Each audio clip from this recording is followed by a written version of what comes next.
Great. Again, thank you all for joining today. This is an open meeting for potential applicants for the spring round of funding for the Barnes Fund. Today, we're going to again cover a mirth of different topics, including the allocations, different scoring matrices changes, and some eligibility criteria as well. There will be 2 opportunities for questions. Please hold your questions until that time. And we'll go ahead and get started by sharing my screen with the presentation. All right. Most of you know who I am, but again, I'm Ashley Brown. I'm the manager of the Housing Trust Fund for Nashville, also known as the Barnes Fund, and I primarily run all of the different functions for the spring funding round upcoming. So if you have any questions about the funding round, please direct them to me, and then I will triage those as necessary. Just copy Rashida on that. And I will go ahead and let Rashida introduce herself since I just mentioned her name.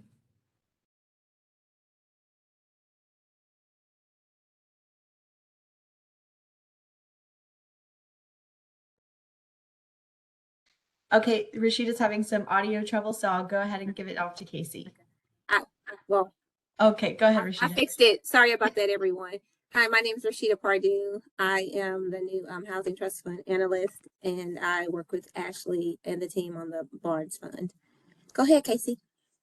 Hi, everyone. I'm Casey Ensign. Apologies, I'm a little nasally, just getting over a cold. But I am a housing policy research analyst with the Housing Division and support all of our programs, policies, data collection, etc. And I'll go ahead and pass it off to Hannah. Folks, Hannah Davis. I do new initiatives and policy, and I'll be speaking today about our cooperative housing funding round sponsored by the federal government via the American Rescue Plan. Great, thank you all. So we'll go ahead and let Rashida take this first bit here, just speaking about the eligibility requirements for this upcoming round. Hello, once again. I'm just going to go over the general eligibility for the Barnes Fund, and it is also applicable to the ARPA rounds as well. Basically, the project types for the Barnes Fund would be the new construction rental, new construction home buyer, or owner-occupied rehab. As AMI requirements go, you would need to provide a service to 60% AMI for the rental, or be at or below 80% AMI for home buyers or rehab models. Eligible developers include nonprofit entities or nonprofit joint ventures where the nonprofit retains at least 51% of the partnership. And the nonprofit is not required to be located in the state of Tennessee, but the development must benefit or promote the general welfare of Davidson County residents. Next slide, please. Regarding the zoning, site control is strongly encouraged, and although zoning is not required to apply, evidence of site control includes a deed in hand, a 99-year ground lease, a Metro-owned delinquent tax proposal, or a signed sales contract. Prior to use of any funds, the property must be properly zoned. That is the responsibility of the developer, and the grant contract is in no way supersedes the authority of Metro Nashville Planning Commission to approve or deny zoning or land use changes on the proposed property. Regarding the financial standing, a few things. A positive cash flow and operating budget equal to or greater than the grant request is required. For organizations with operational flow over 500K, an audit is required. And as required by Metro Code, an external CPA prepared financial is required for an organization with operational flows between 200K and 500K. Next slide, please. The affordability term is 30 years for most projects, not including the homeowner rehab, but that is, that is that does include a restricted covenant term. And the 5-year forgivable loan lien for the rehab is for over 5,000 per unit. And but I'm sorry, guys, I'm struggling a little bit. The contract period is 24 months, unless it's extended by the Housing Trust Fund Commission or in the council. You can see the extension policy in the grant policy document, which is available on the website, or we can send out in the link. And the developer fee must be paid by Barnes. As paid by Barnes, must be equal to or less than 20% of the request. Next slide, please. In order to be eligible for the funding, an application has to score at least 70 points on the application. And you can review the scoring matrix to see what items will be scored by going to the website, or we can also email you that or put it in the link as well. And I'll pass it over to Casey, I think. Nope, it's to me, but that's okay. Thanks, All right. Rashida, for some of that eligibility criteria outline. Again, none of that has really changed from the last couple of rounds. So if you are a returning applicant, none of those eligibility items have really changed. The only major change there is that our delinquent tax lot proposals in the past have been scored a little bit differently and in terms of zoning, but that has been changed in order to make room for those delinquent tax lot proposals to be scored a little bit differently based on the updated scoring matrix. For our general funding allocations this year, we have a general funding pool of 13.3. All of those requests are capped at $3 million per developer. 2.662 of that funding will be allocated to our small organization set aside. Those requests are capped at $750,000. The organization, in order to be eligible to apply for the small organization set aside, must have an operational budget of $2 million or less in order to qualify for that small organization subsection. The total pot again is $13.3 million. 2.662 of that 13.3 is what's available for our small organizations to apply for, given those caps and criteria. In addition to the 13.3, we also have 14.7 of total funding for the American Rescue Plan Act dollars that will be incorporated into this round as well, making the total funding available around $27 million. Again, that 14.7 is allocated to subsections related specifically to the American Rescue Plan Act, which Casey and Hannah will get into a little bit more detailed later. Those subsections include shared housing improvements, rental for 62 years and older, so for individuals who are over 62 years of age, and then co-op housing models for families. 2.94 of that of that total funding pool will be available for small organizations. In just another slide, I'll be able to detail more directly which of those subsections have what amount for the small organization set aside. Again, the same criteria apply for that small organization subsection for the ARPA pool as well as the general funding pool. As a reminder, the ARPA funding is intended to create net new units. So if you've received a Barnes Award in the past for a development, it is not eligible for additional ARPA funding at this time. If you are applying for a certain development in the general funding pool, it is not eligible for additional funding from the ARPA subsection in addition to what you're receiving or may receive if awarded from the general funding pool. Again, the ARPA funding is intended to create net new units, and that's why those right now are not eligible to apply for both funding at the same time for different subsections. A developer, if they wish, can apply for both subsections. It just has to be separate developments, separate proposals for each of those in order to be eligible.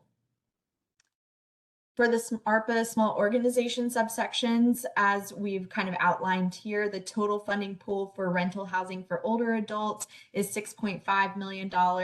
Set aside for small organizations is 1.3 of that $6.5 million. Shared housing improvements for older adults, there is $1.2 million available. $240,000 of that is set aside specifically for small organizations. And then for the co-op housing for families, there is $7 million total of available funding. 1.4 of that is set aside for small organizations to apply for. If the small organization subsections are not utilized in full, both through the general funding pool or through any of the ARPA subsections, the commission can at that time choose to reallocate that funding toward proposals that are in the large funding pool outside of the small organization, or they may choose to hold back that funding for a future funding round for small organizations. That will be a decision that the commission makes at the time that the awards are made final, but that will be completely up to them at that time. For round 11, as we've already kind of noted through our various different email blasts and on our website as well, the application is currently open. It opened on January 16th on MLK Day.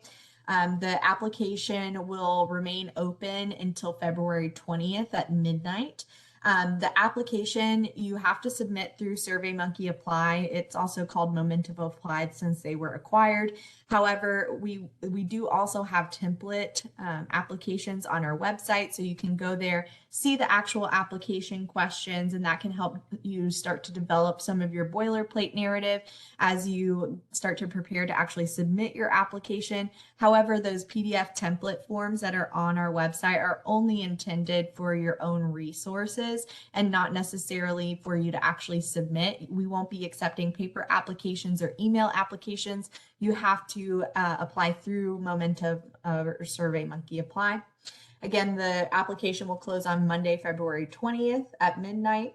Between February 21st and 28th, there will be an internal review done by Housing Division staff in which we will go over all of the different items that were uploaded as part of your application. At that time, we will also conduct the internal scoring review that is on our scoring matrix. You'll see what is separated by what's scored by Housing Division staff and what is scored by our external review committee. During that period, staff may also ask you to cure any parts of your application that are missing. So if you have a missing attachment, if you're missing an explanation of an attachment or an explanation in part of your narrative, we may ask you to cure that before sending it on to our external review committee. Again, this is a courtesy. Please make sure your applications are completed in total before you actually submit them, but we understand that mistakes happen and we want to offer the ability for you to cure that before it actually goes out to our external review committee, but we don't catch everything either. So make sure that your total application is complete as possible before actually hitting that submission button.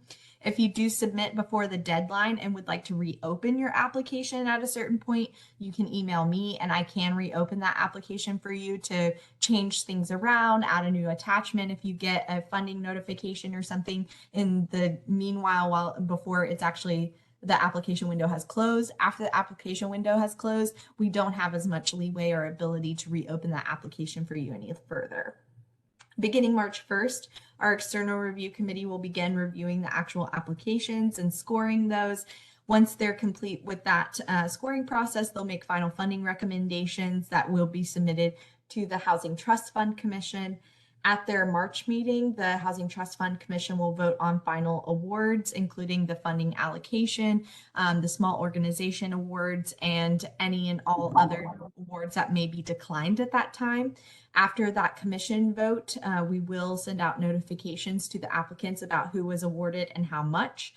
At that time, we will begin a contract process where we get all of the different application attachments and things that we need in order to put together a contract. Once those contracts are completed, the commission will then vote on the actual contracts themselves once more at their April meeting.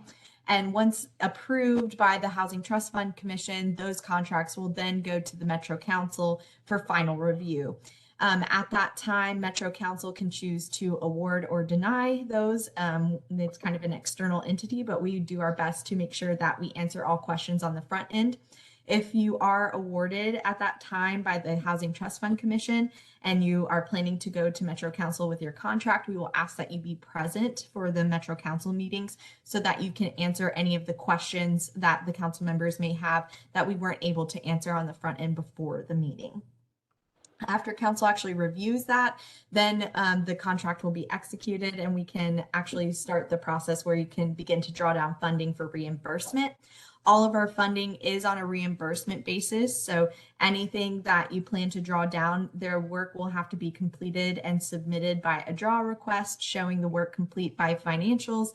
And then we send out a third-party inspector to then inspect that work as well prior to actually distributing the funds if awarded.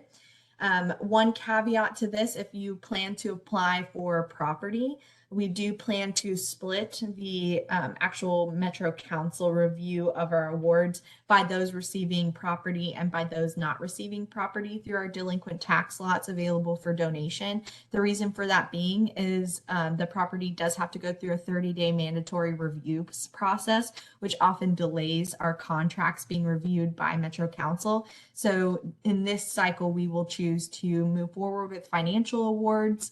And we plan to hopefully go to council in May with those, and then all of the property awards with those financial awards will then go at a later date after the mandatory referral process has been completed. All right, and then just as a kind of heads up to you, these are some of our attachment requirements before getting into the application. We do require that you have an audit or external CPA reviewed financials, depending on those criteria that Rashida reviewed a little bit earlier. We also request site plans, architectural plans, and construction specifications and work write-up for rental and home ownership options. For rehab, we do require that you submit your rehab standards. All folks are required to submit a budget and/or pro forma, your funding commitments, as well as an affirmative marketing plan. We do also have 2 optional uploads, which include a memorandum of understanding or letters of partnership that you might include as part of your overall application. If you have a partnership structure, if you have other supporting partners in the community that you would like to showcase their support, you can include those there. We also have 1 additional upload option if you have additional materials that you would like to present to the External Review Committee and/or housing staff or the Housing Trust Fund Commission to better support your narrative overall.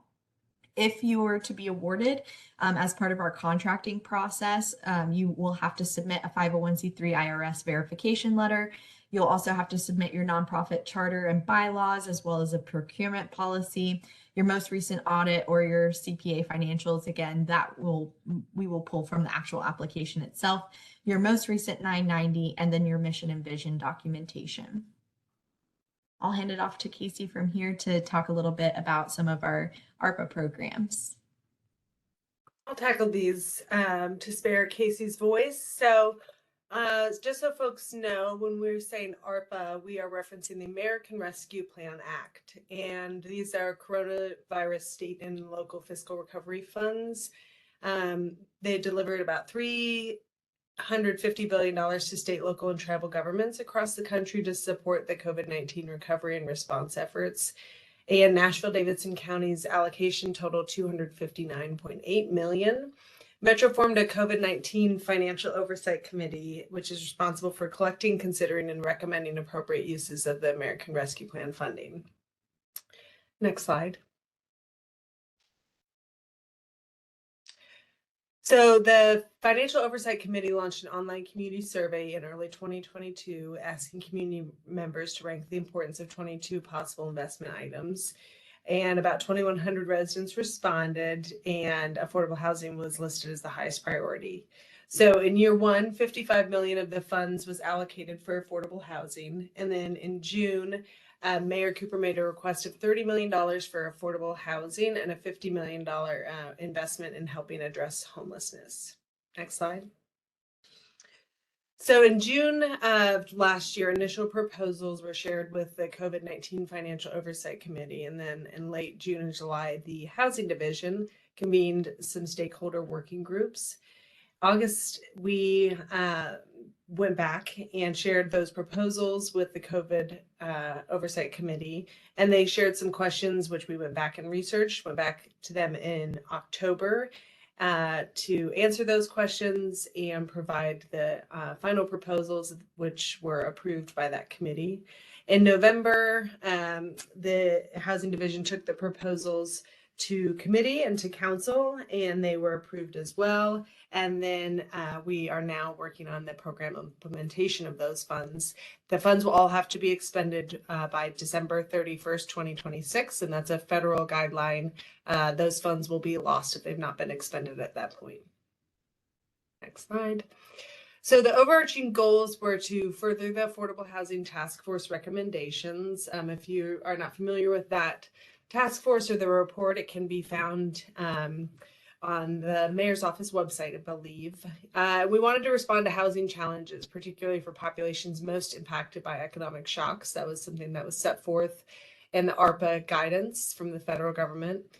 And then locally, we really wanted to look at creating systems change and addressing longstanding housing inequities. As we knew these were one-time funds, we viewed it as a chance to make significant investments and try to move the needle on some systems change. We pushed ourselves through the working groups to be bold and innovative, and of course, as in everything we do, as much as possible, ensure long-term affordability. And so the funding that was approved in November included $10 million for Pathways to Equitable Homeownership. That funding will be put out through an RFP process. Housing Opportunities for Older Adults, which is $8 million, majority of which will be put out through the Barnes Fund this round. Innovative Housing Solutions was $7 million. That will all be put out through this funding round of Barnes. And then an additional $5 million went to the Metro to MDHA to support infrastructure at Envision Casey. So there's a little bit more detail on what we just shared. As I stated, the Pathways to Equitable Homeownership will be $10 million. That includes $9.5 million for collective or shared equity housing, primarily new construction or acquisition and rehab of housing for shared equity homeownership. And then $500,000 to develop an equitable homeownership network, and that will increase awareness of and connection to existing resources for prospective home buyers. From the $8 million for older adults, $6.5 million will go to rental housing for folks 62 and older, and that will go through a somewhat traditional Barnes rental housing round. And then the shared housing improvements, which Casey can share a bit more about, is $1.2 million. And then the home sharing pilot, a partner will be selected that will be conducted through an RFP to launch a tech-enabled home sharing program. And then for the innovative housing solutions, that $7 million will all go through Barnes, and that is to advance cooperative housing for families. Thanks, Hannah. I can take these next couple.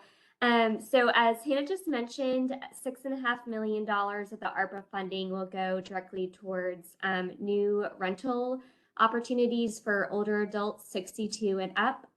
This is very comparable to other projects that Barnes has funded in the past. It will include the same funding requirements will apply, the same rental requirements will apply. The big difference here is that there will not be a funding cap. That is a difference compared to regular Barnes funding.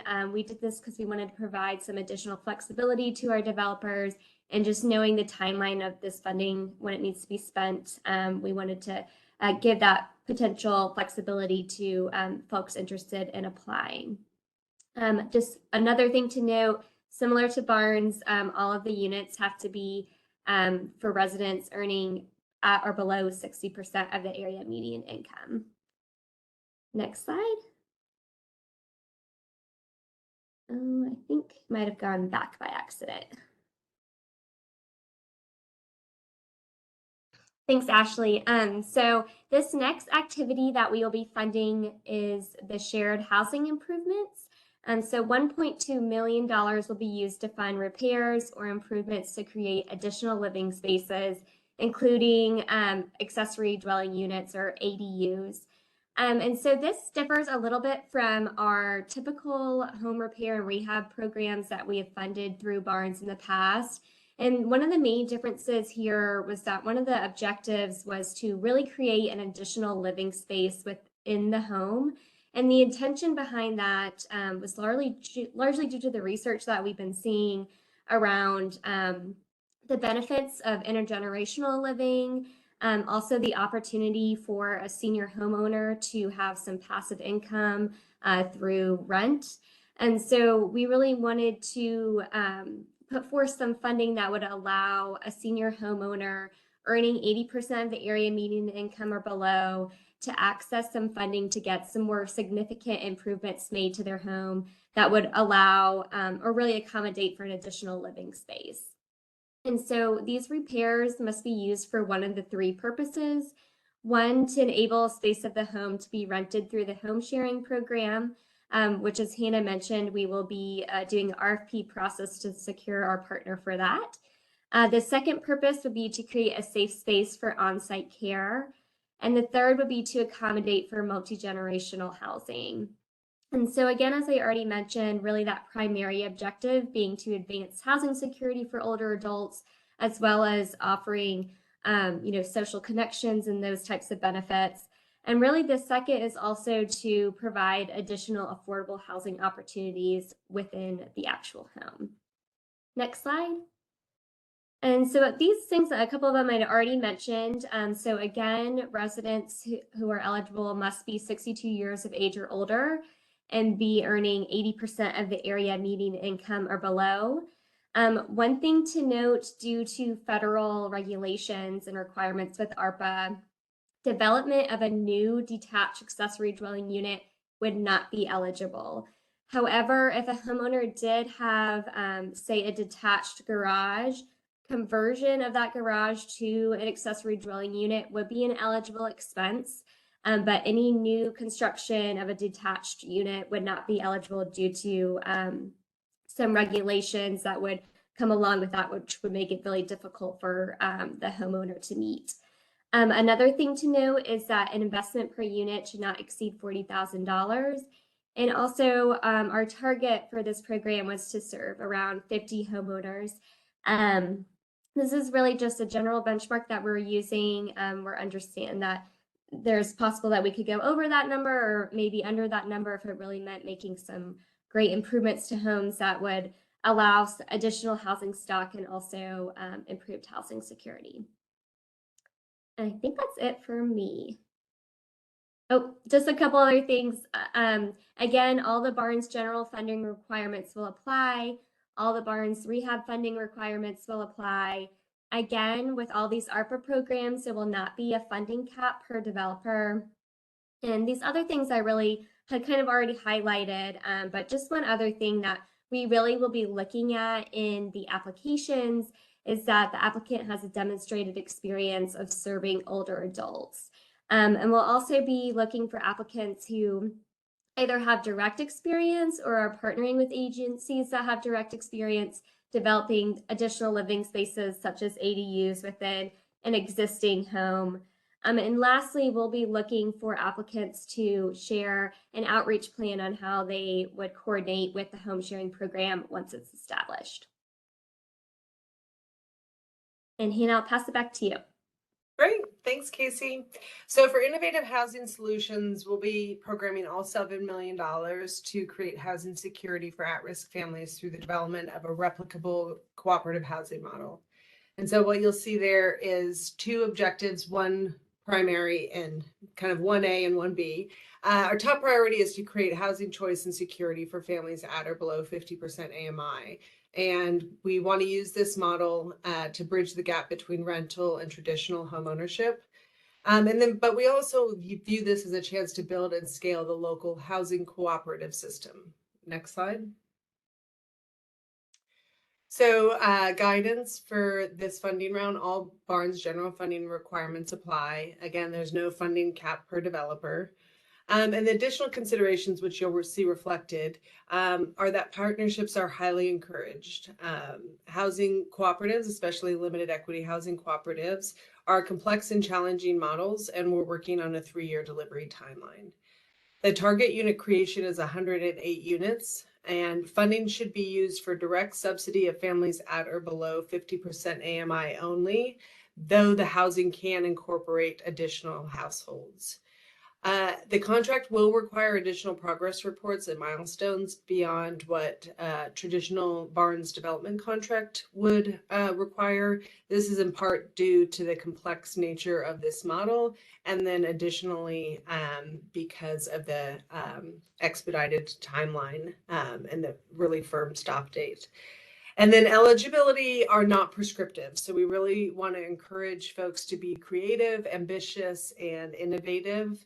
Again, this is a new model to this city, not brand new, but looking to create a resurgence. And so we also know that the market is in flux and there's many considerations. So we wanted to create some guidance without saying this is exactly what an applicant has to be proposing. We really trust our partners and the applicants to submit proposals that really are driven by the desire to create long-term affordability for Nashville families. And so we encourage you to be ambitious and innovative as you craft those proposals. Thanks, Hannah. We're going to pause here for questions about the allocations and the eligibility criteria. If you have a question, please use that raise your hand function, and then we'll call on you and answer your question. Lucille, do you want to kick it off? Ashley, thank you. So you talked about staff scored sections and external review committee scored sections. I just had a process question, if you're able to answer it. Do the external reviewers and the staff all review the entire application and all of the attachments? The staff and the external review committee will read the application in total, but only portions that are marked as internal will be scored by housing division staff. Usually, those are sections that are really operational, like did you include this attachment? Is your developer fee X amount? Those kind of questions will be answered and scored by staff. And then the external review committee, while they'll read the entire application and look at all of the attachments, they'll only score the sections that are a little bit more subjective, things like your outreach model or your education and affordability model, those things that take a little bit more thought work to make sure that we're having a broad spectrum of eyes on any one application. The split scoring model is just to save our external review committee, who is sometimes overwhelmed by the number of pages that they have to read, right? Any one application is oftentimes anywhere between 70 pages, including all of the attachments, up to 100 pages. So it can be kind of overwhelming for external review staff, which is why we are only having our housing division staff score the sections that are really operational. That way they can spend more time delving into the narrative portions of it. But to answer your question in short, everybody will read every application in full, because without doing that, it would be hard to grasp a full picture of what the housing model is that's being proposed. Great. Sounds great. Thank you so much. Awesome. I'll go ahead and call on Reed since I saw his hand second. Hey everyone, I just wanted to thank you for your time today. And then second, I have a clarifying question on the universal design checklist. So I'm looking through and I see refrigerators, for example. Is a refrigerator definition specific to ADA? It's set, for example, it says provide side-by-side refrigerators with pull-out shelving, allows for easier reach, or under counter or drawer type refrigerators installed on raised platforms. Same thing with the dishwasher raised on a platform or drawer unit. Are these specific to ADA compliance? Yeah. Yes, the universal design matrix is geared toward making spaces livable and more accessible to all different types of folks. For housing specifically, ADA is not the right terminology that's now being used. I think they use more so visitability and those types of standards. We're kind of in the process of changing the way that Universal Design Matrix is outlined, but for now we're using what we had. There is guidance on the form. You do have to fill it out. We want to know what kind of accessibility exists with any of the units. But I think there is also space for you to outline, we checked this box for this item, but it really only applies to X number of units, not mandated that it be in entirety of all of the units, have all of the things that are checked. It'll just be the burden of the applicant to better explain that throughout their narrative. Okay, great. That is very helpful. Thank you. No problem. All right, I'll call on the folks from Dream Streets. Hi, TJ Fletcher here with Dream Streets. My question is about the eligibility. The project that we are looking at, I don't think it is, but I wanted to clarify in case I've misunderstood something. So we have the ability to take over an already probably 95% rehabbed affordable housing property where we would house applicants in some of our programs. Is there anywhere in here where that would qualify under any type of rental assistance through the Barnes Fund, or is it primarily only for the property itself? All of the Barnes funding is intended to serve as kind of capital project funding. So the actual sticks and bricks or the actual rehab. So we do fund acquisition and rehab. But if you're looking specifically to fund rental assistance, that's not something that the Barnes Fund undertakes at this time. Okay, thank you. Mm-hmm. Any other questions before I move on? I think maybe, Michelle, did you have your hand raised or were you just nodding in agreement?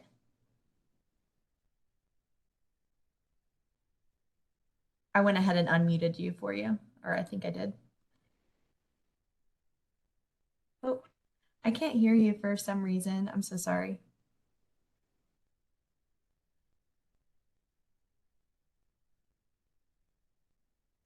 Still unable to.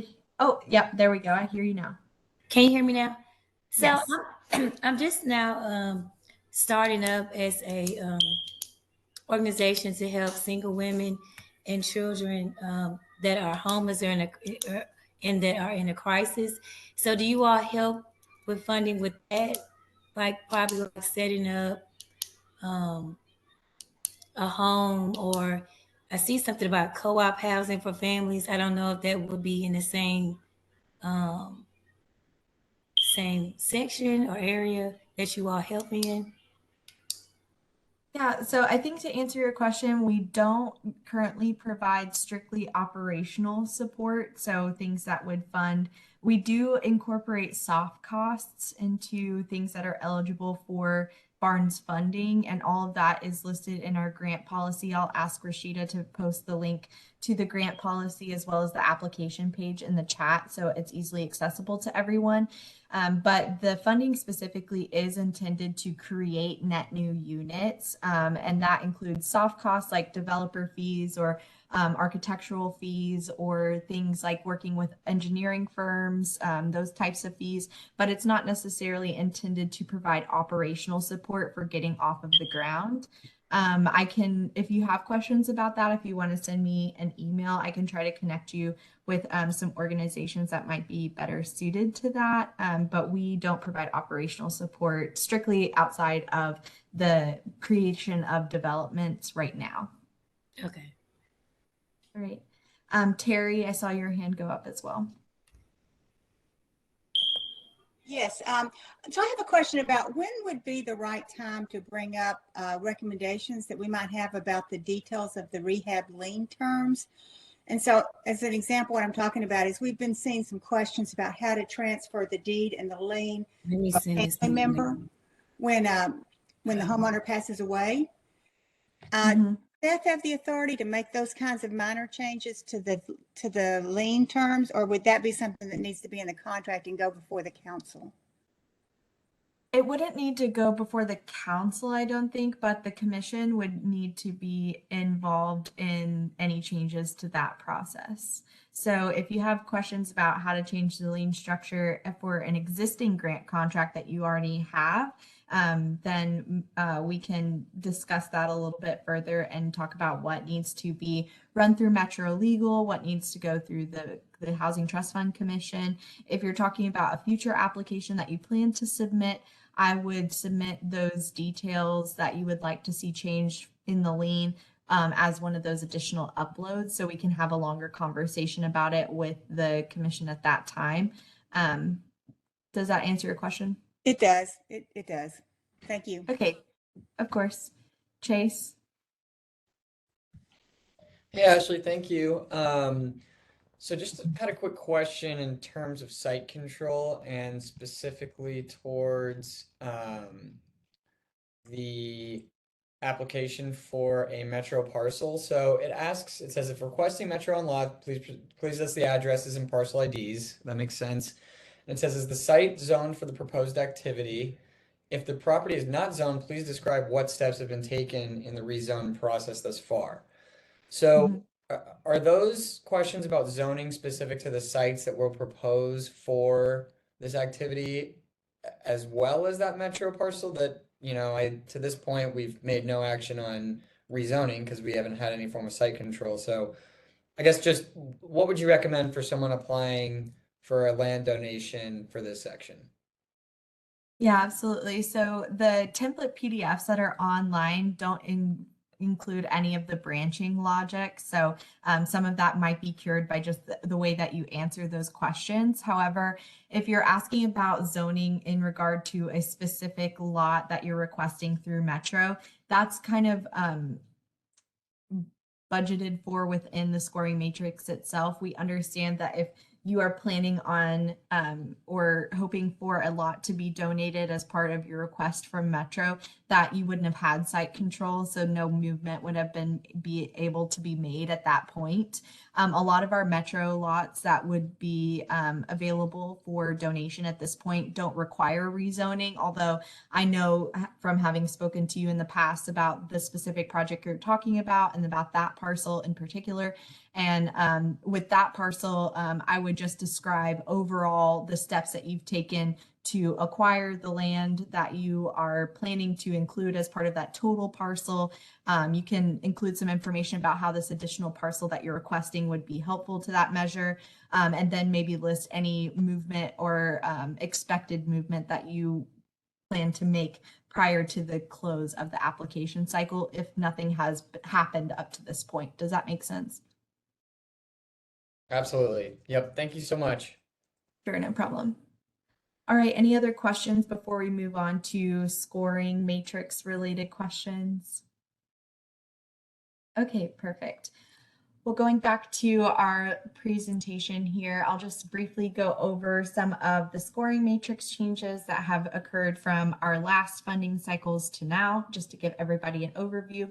Our bonus points for round 11 are focused on, and these are in a tiered order. So for 5 points, up to 5 points, you may be awarded for diversity, equity, accessibility, and inclusion, or deeply affordable housing. And that's the level or the depth of AMI that you're able to reach throughout your proposed development. All of that is outlined in the scoring matrix itself. 2 new subsections, scoring sections to our bonus point matrix are for healthy communities, so around health equity measures, as well as sustainability and resiliency. And those are new to our bonus point matrix, but something in a direction that the commission has moved in for a long time. And I'm happy to see that up to 4 points can now be awarded for measures that take into account health equity, sustainability, and or resilience.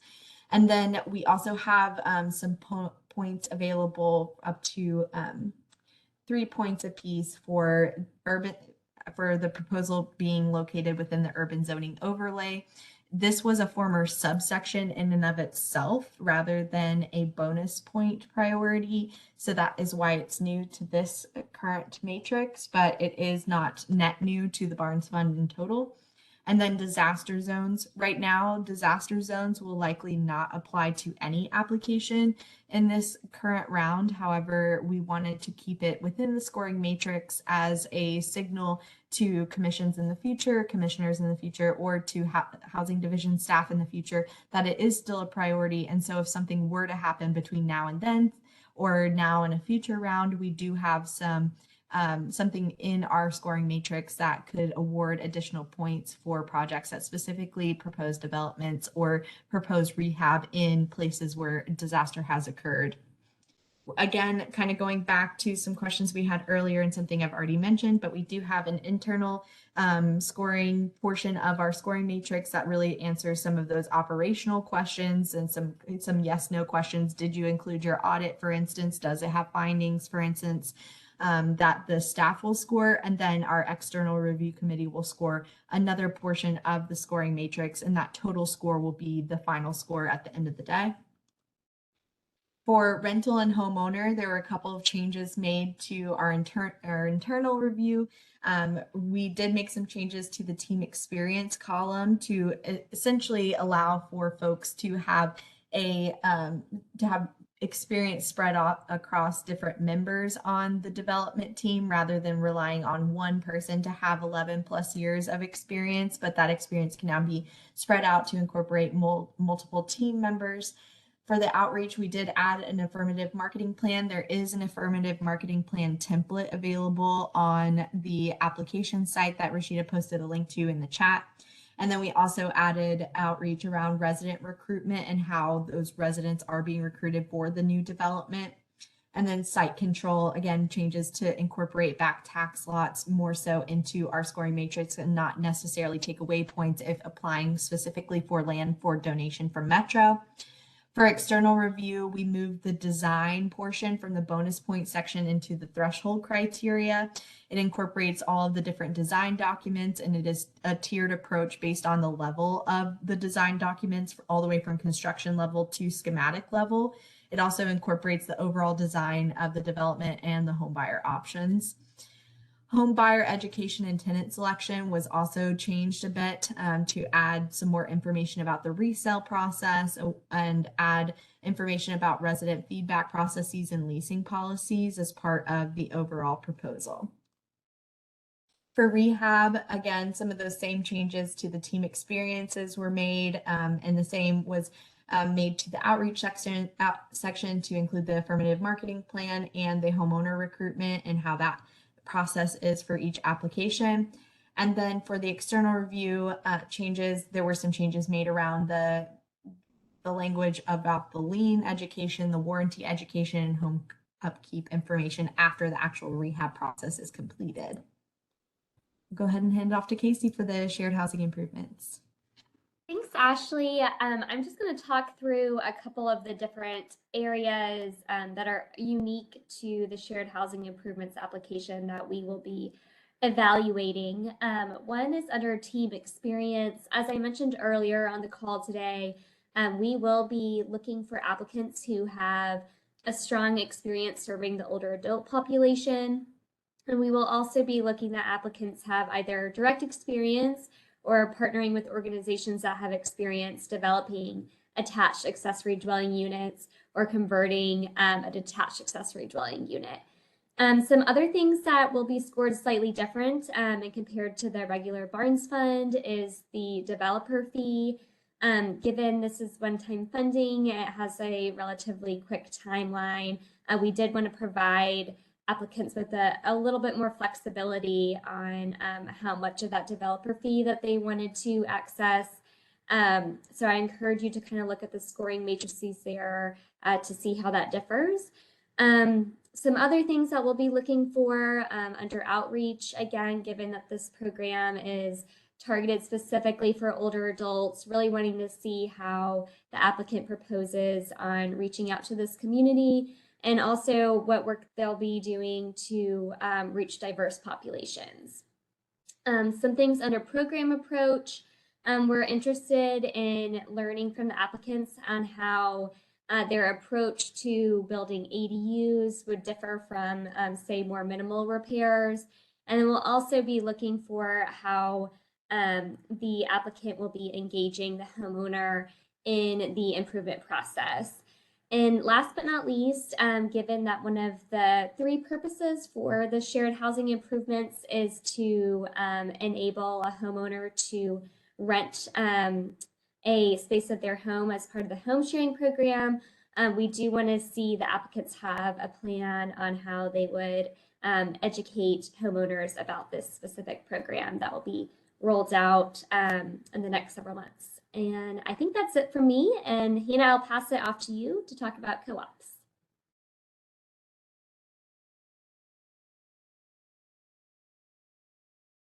I'm not sure why this graphic is not showing up correctly, Hannah. I apologize. So you might have to outline the first 2 boxes. Okay, just give me 1 second. We'll pause for questions while I pull up the slides if anyone has any.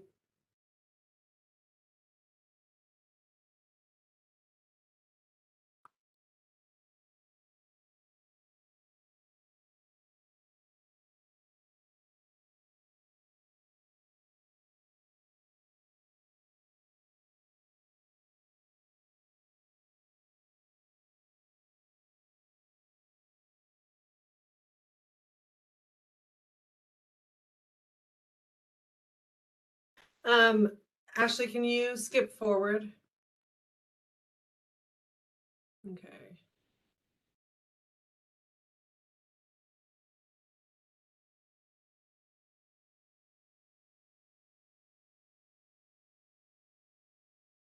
And then are you able to pull it up again? Yes, working on fixing that really quickly.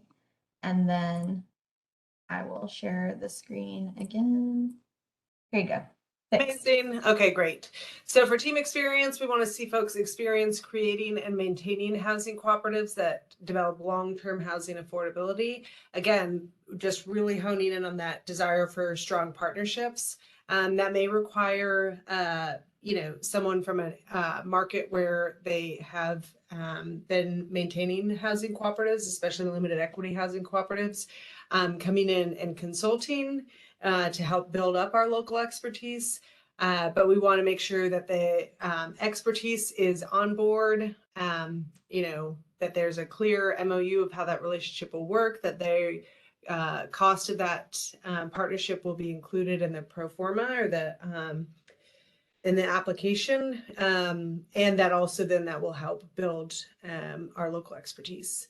The developer admin fee should account for this. It's scored a bit differently than traditional Barnes Fund rounds because the model focuses not only on housing development or acquisition rehab, but on creating a system and supporting expertise. For outreach, we want to see opportunity for engagement with existing at-risk communities and naturally occurring affordable housing. So we would encourage applicants to review places where communities may have already formed and that there's an opportunity for conversion from traditional rental into limited equity housing cooperative, and intentional efforts to reach families at or below 50% AMI. We want to see strong proposals that showcase clear research and understanding of the market and the ability to deliver, and then a plan for long-term affordability and long-term sustainability of the housing cooperative. That will be scored. And then we want to see a strong focus on education and creation of housing cooperatives and ideally limited equity housing cooperatives. Again, showcasing the ability to not just create the housing, but crucial component for the success of that long-term housing affordability is the development and sustaining of a strong housing cooperative.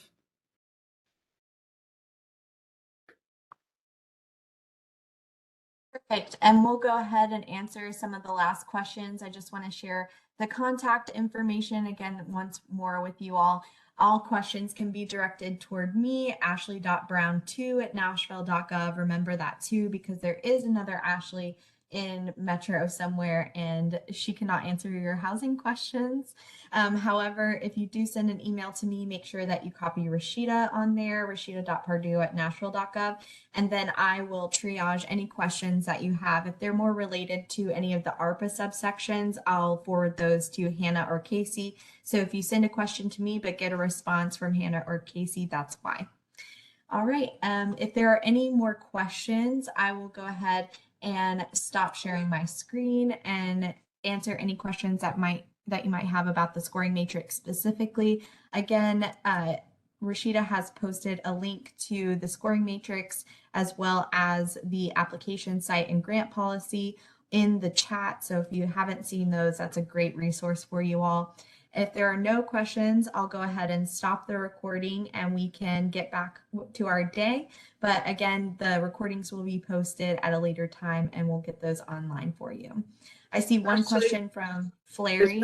Yeah, a request to put the last slide up again, please, but that may be able to be accomplished since the slides will be sent out as well or posted.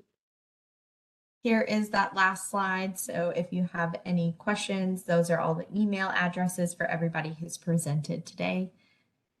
All right, any other questions specifically related to the actual application or the scoring matrix before we head out? All right, sounds good. Well, thank you all again for joining. I'll go ahead and stop the recording now. So thanks if you're listening to this much after this actual meeting, but thanks to all who were here today to participate. So, all right, bye everyone.